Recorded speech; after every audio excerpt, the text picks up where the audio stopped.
Sarah Martinez had always been different from other girls in her small Texas town. While her friends spent their teenage years shopping at the mall and talking about boys, Sarah was climbing trees, running cross-country, and dreaming of something bigger than the dusty streets of her hometown. Her father, a Vietnam veteran, had filled her childhood with stories of courage and service. Her mother, a nurse, had taught her the value of helping others when they needed it most. When Sarah turned 18, she shocked everyone by announcing her decision to join the Army. Her high school guidance counselor tried to talk her out of it, suggesting she pursue nursing like her mother or teaching like many young women in their community. But Sarah had made up her mind. She wanted to serve her country, and she wanted to prove that women could do anything men could do. Basic training was tough, but Sarah thrived in the structured environment. She excelled in physical fitness, marksmanship, and tactical training. Her drill sergeants noticed her natural leadership abilities and her refusal to quit, no matter how difficult the challenge. Other recruits looked up to her, especially the women who struggled with the physical demands of military life. After completing basic training and advanced individual training as a combat medic, Sarah was assigned to the 82nd Airborne Division at Fort Bragg, North Carolina. The paratrooper lifestyle suited her perfectly. She loved the adrenaline rush of jumping out of perfectly good airplanes and the brotherhood she found among her fellow soldiers. During her first deployment to Afghanistan, Sarah proved herself repeatedly under fire. She saved wounded soldiers while bullets flew overhead, carried injured comrades to safety through dangerous terrain, and never hesitated to put herself in harm's way to help others. Her unit commander recommended her for several commendations, and by the time she returned home, Sarah had earned the respect of everyone she served with. But Sarah wanted more.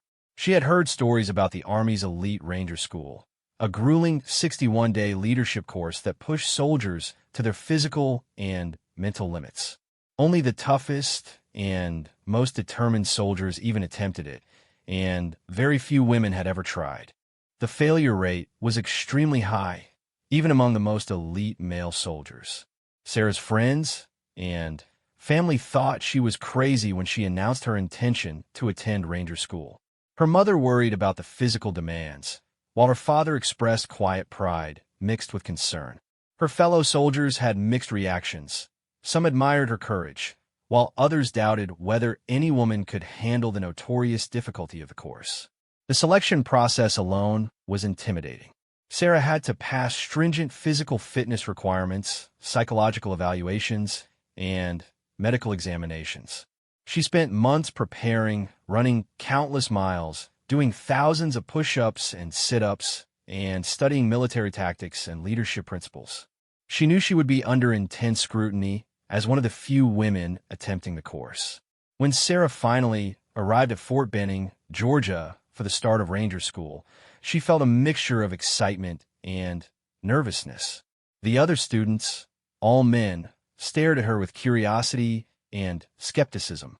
Some whispered among themselves, wondering if she was just there for publicity or if she actually thought she could make it through the program. The instructors, grizzled veterans with years of experience, made it clear from the first day that they would not lower standards for anyone. They explained that Ranger School was designed to find and eliminate weaknesses, to push students beyond what they thought was possible, and to forge leaders who could perform under extreme stress. Sarah understood the challenge ahead of her.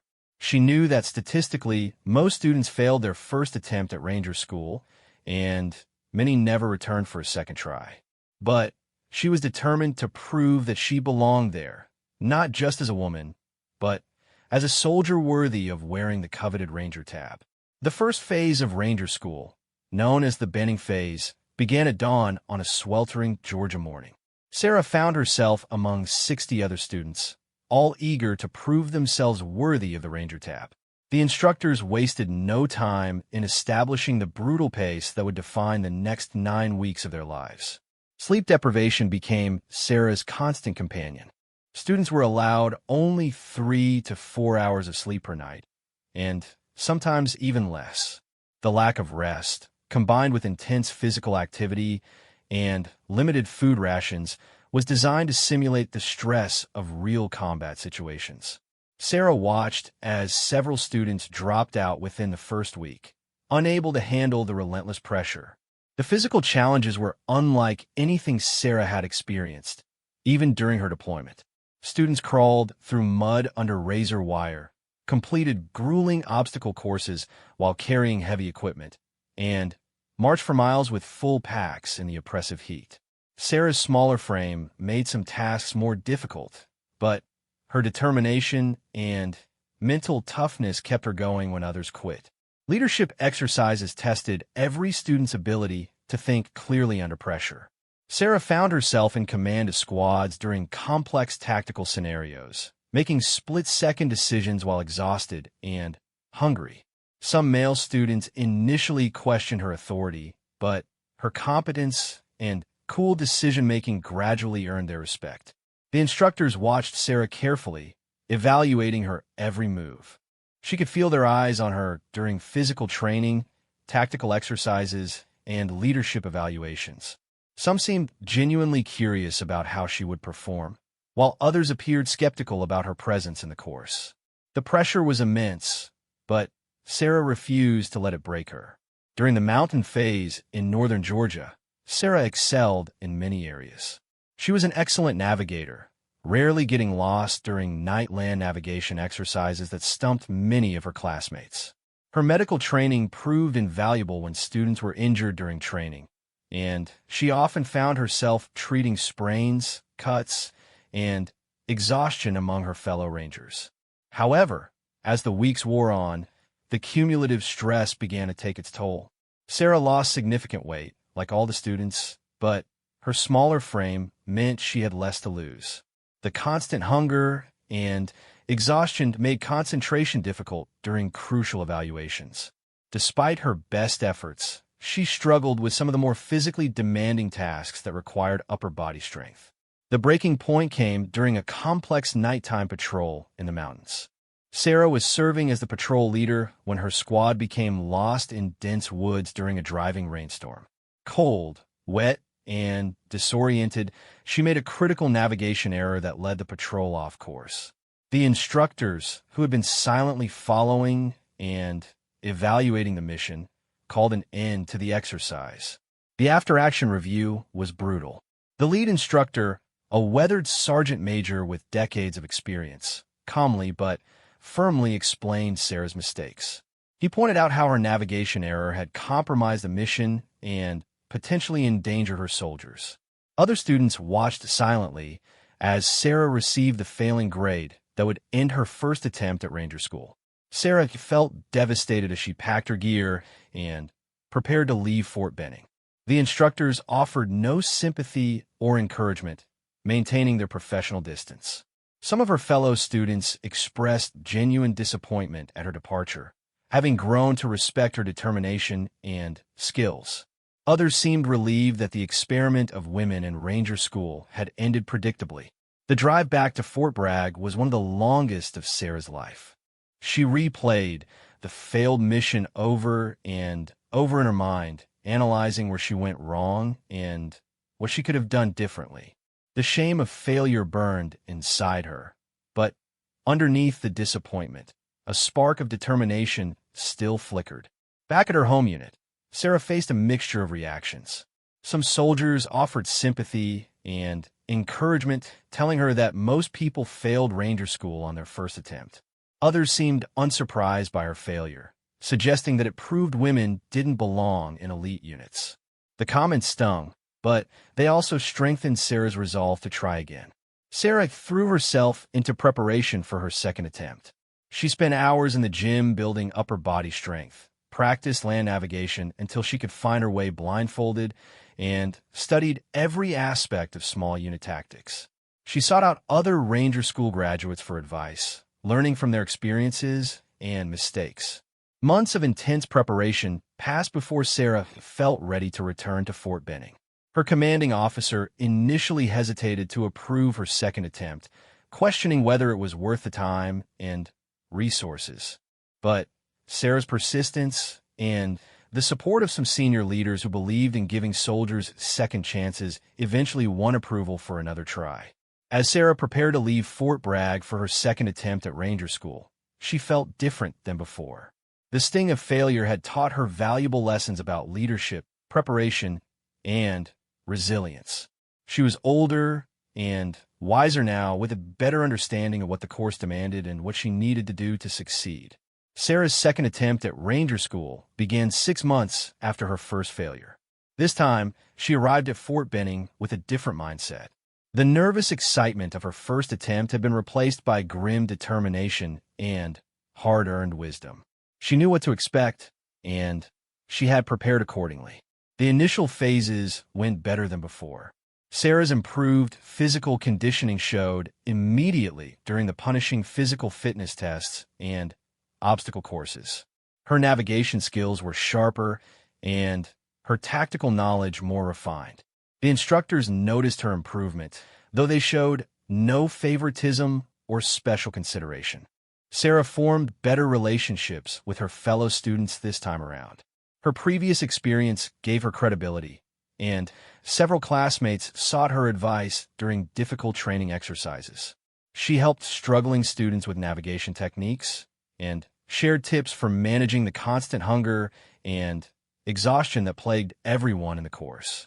During the mountain phase, Sarah demonstrated exceptional leadership skills. She successfully led several complex missions, making sound tactical decisions under extreme stress. Her medical expertise proved invaluable when a fellow student suffered a serious injury during a rappelling exercise. Sarah's quick thinking and skilled treatment likely saved the soldier from permanent disability. The Florida phase, known as swamp training, presented new challenges that seemed to favor Sarah's particular strengths. Her smaller size made her less likely to get stuck in thick vegetation, and her endurance served her well during long patrols through knee-deep water and tangled undergrowth. She excelled in the stealthy movement and quiet leadership that swamp operations required. However, success in earlier phases couldn't prepare Sarah for the unexpected challenge that would end her second attempt. During a complex multi-day exercise in the Florida Everglades, her squad was tasked with a long-range reconnaissance mission that required perfect execution over several days. Everything went well for the first 2 days. Sarah rotated through various leadership positions, performing competently in each role. Her patrol successfully completed several objectives, gathered crucial intelligence, and avoided detection by opposing forces. The instructors observed their progress with typical stoic professionalism. The crisis came on the 3rd day when Sarah was again serving as patrol leader. While moving through a particularly dense section of swamp, one of her soldiers stepped into a hidden sinkhole and became trapped in thick mud up to his chest. The situation was dangerous. The mud was unstable, and attempt to pull the soldier out only seemed to make him sink deeper. Sarah faced a critical decision. Standard procedure called for calling in support and establishing a secure perimeter while waiting for rescue equipment. But the trapped soldier was showing signs of panic and hypothermia from the cold water. Sarah made the judgment call to attempt an immediate rescue using field-expedient techniques and available materials. Working with her squad, Sarah organized a human chain and makeshift rope system using gear from their packs. The rescue operation was partially successful. They managed to extract the trapped soldier after 2 hours of careful work. However, the extended operation put the patrol significantly behind schedule and compromised their primary mission. When the patrol finally reached their extraction point, they were more than 6 hours late. The delay had cascaded through the entire training exercise, affecting other units and forcing instructors to modify planned scenarios. During the inevitable after-action review, Sarah learned that her decision to prioritize the rescue over the mission timeline was considered a critical failure. The lead instructor explained his reasoning with the same calm professionalism Sarah remembered from her first failure. In combat situations, he noted, difficult decisions about risk versus mission accomplishment were daily realities. While Sarah's instinct to help a trapped soldier was admirable, Her failure to properly balance competing priorities showed a lack of the judgment required of Ranger-qualified leaders. Sarah argued her case respectfully, explaining her assessment of the trapped soldier's medical condition and her belief that waiting for official rescue would have resulted in serious injury or death. The instructor acknowledged her points, but maintained that proper procedure existed for good reasons, and that deviation from established protocols required exceptional justification that Sarah had failed to provide. The academic discussion couldn't change the reality of the situation. Sarah had failed another critical leadership evaluation, and her second attempt at Ranger School was over. This time, the failure felt even more devastating because she had been so close to graduation. She had successfully completed most of the course and demonstrated competence in nearly every area. The journey back to Fort Bragg was filled with self-doubt and frustration. Sarah questioned whether she was truly capable of meeting Ranger standards, or if the instructors were holding her to impossibly high expectations because of her gender. The uncertainty was almost worse than the failure itself. At her home unit, reactions to Sarah's second failure were more muted than before. Some colleagues offered quiet support, while others seemed to view the result as confirmation that Sarah simply wasn't cut out for elite units. A few senior leaders suggested that 2 failures might be enough, and that Sarah should focus on excelling in her current role rather than pursuing impossible goals.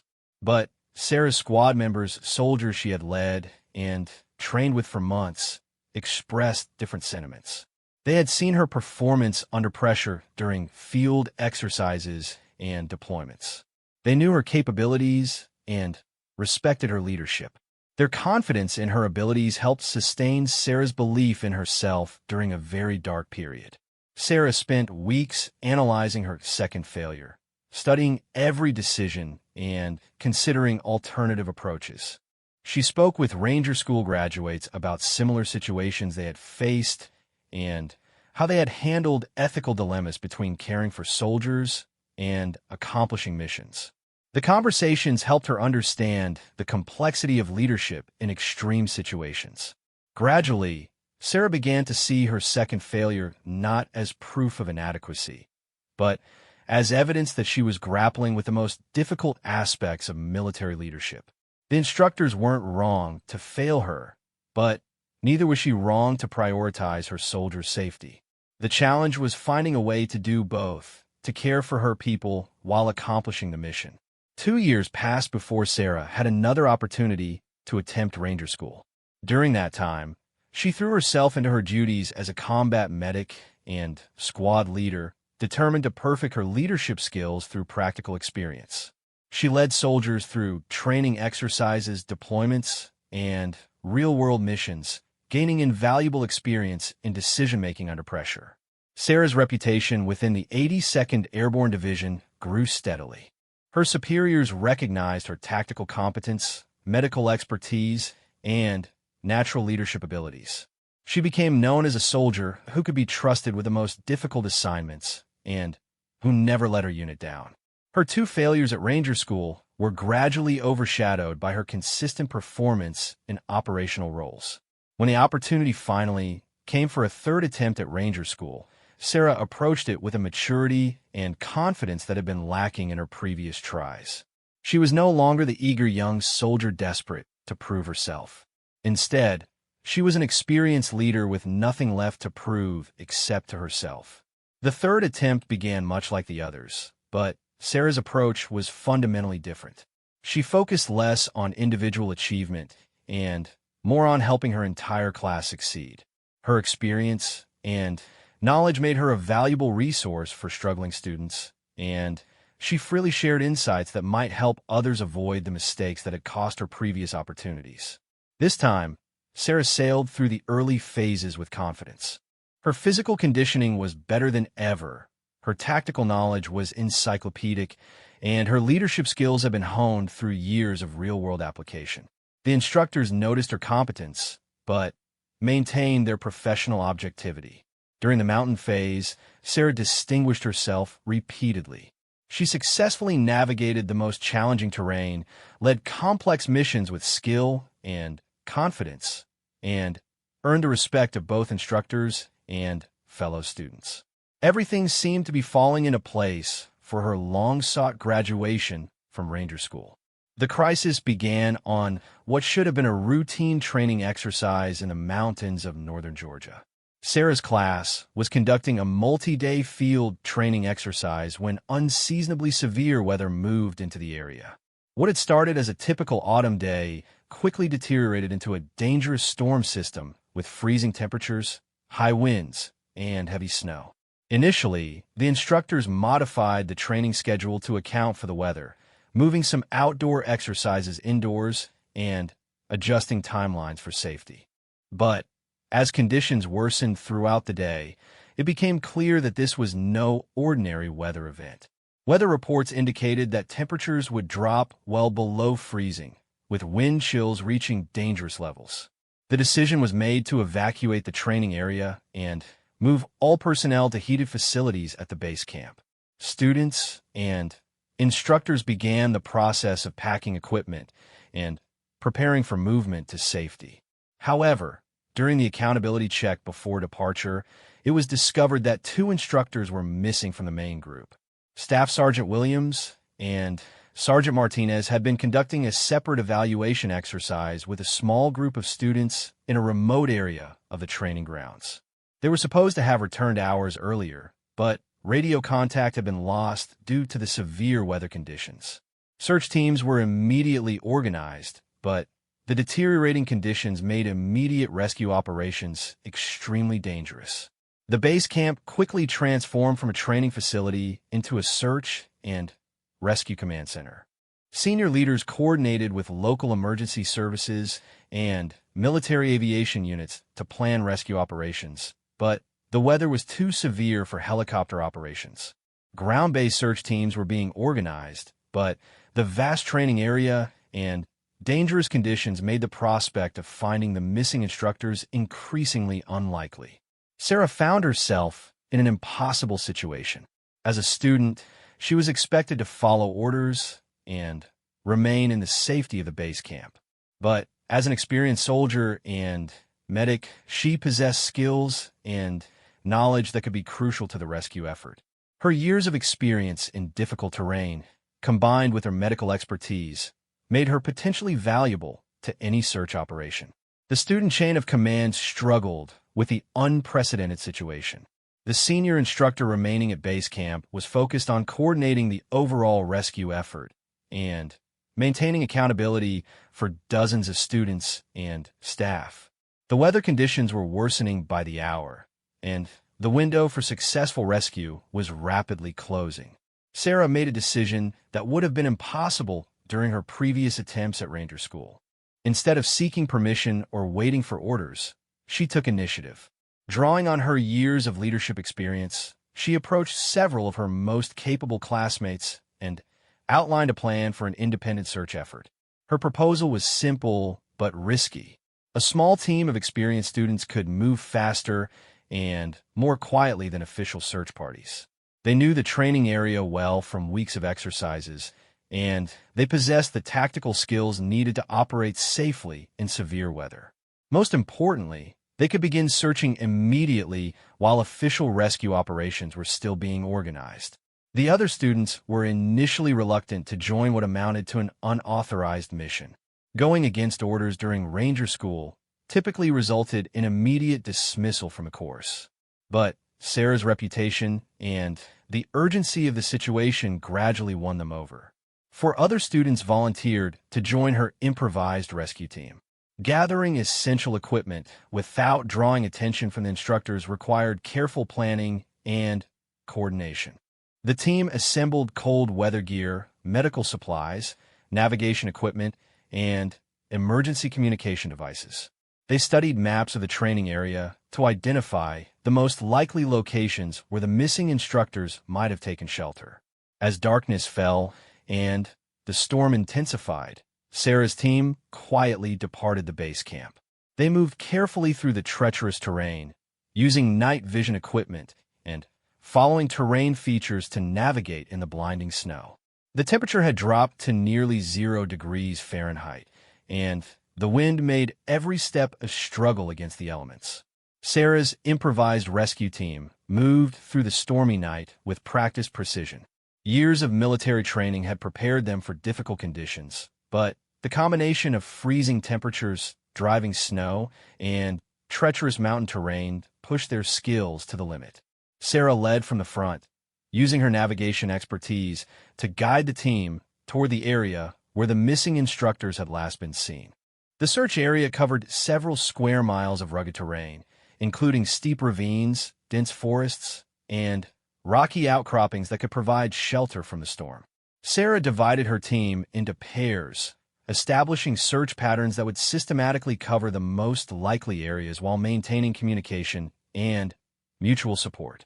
Hours passed with no sign of the missing instructors. The team's radios crackled with updates from the base camp, where official search operations were struggling with equipment failures and safety concerns. Helicopter rescue remained impossible due to the weather, and ground teams were having difficulty even reaching the search area. Sarah's team pressed on despite growing exhaustion and cold. They checked every possible shelter location, called out regularly, and used their flashlights to signal in case the missing instructors could see them. The wind was so loud that voices couldn't carry more than a few yards, making the search even more challenging. The breakthrough came just after midnight when one of Sarah's teammates spotted a faint light reflecting off the snow in a narrow ravine. The team converged on the location and discovered a small cave formed by fallen boulders. Inside, they found Staff Sergeant Williams and Sergeant Martinez both alive but suffering from exposure and hypothermia. The two instructors had taken shelter in the cave when the storm hit, but they were trapped by rising water from a creek that ran through the ravine. Sergeant Martinez had injured his ankle during their attempt to find higher ground, limiting their mobility. Both men were conscious, but showing signs of severe cold exposure after hours in near-freezing temperatures. Sarah immediately shifted into medic mode, assessing the instructor's conditions and beginning emergency treatment. She directed her teammates to establish a windbreak and prepare warming materials while she checked for signs of frostbite and hypothermia. Both instructors required immediate evacuation to medical facilities, but moving them in the current conditions would be extremely dangerous. The rescue presented complex challenges that tested every aspect of Sarah's leadership abilities. The injured instructors needed medical attention that only a hospital could provide, but the route back to base camp included steep terrain that would be nearly impossible to navigate while carrying wounded men.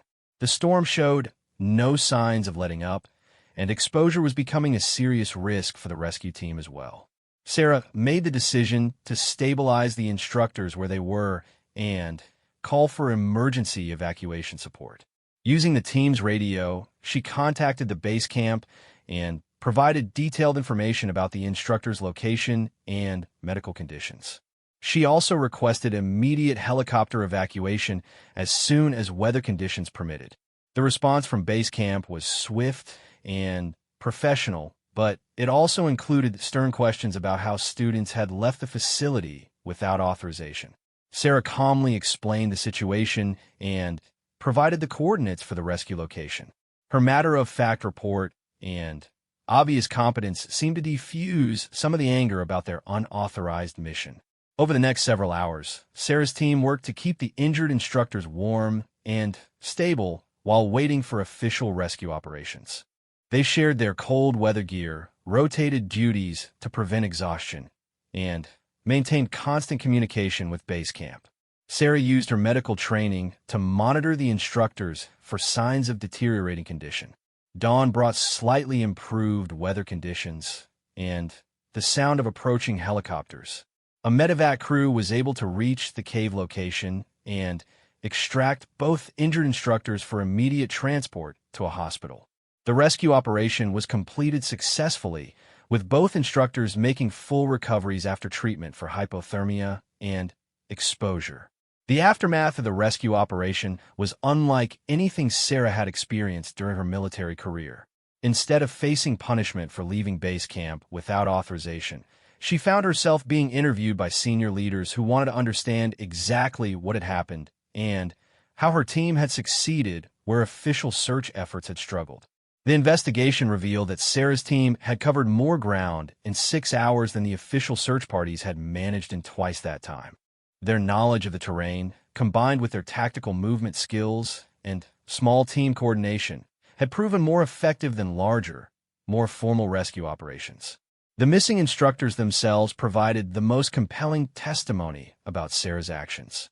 Staff Sergeant Williams described how Sarah's team had arrived just as their situation was becoming desperate, and how her immediate medical assessment and treatment had likely prevented serious complications from hypothermia.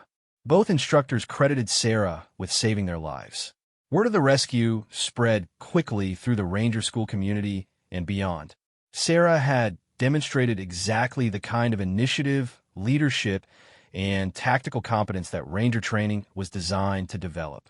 Her willingness to risk her own position in the course to help others exemplified the Ranger creed and the values the program sought to instill. The question of how to handle Sarah's unauthorized departure from base camp created an unprecedented situation for Ranger School leadership. Technically, she had violated direct orders by leaving the facility without permission. However, her actions had saved the lives of 2 instructors and demonstrated exceptional leadership under extreme conditions. After extensive deliberation, the decision was made to not only allow Sarah to continue in the course, but to recognize her actions as exemplary leadership worthy of special commendation.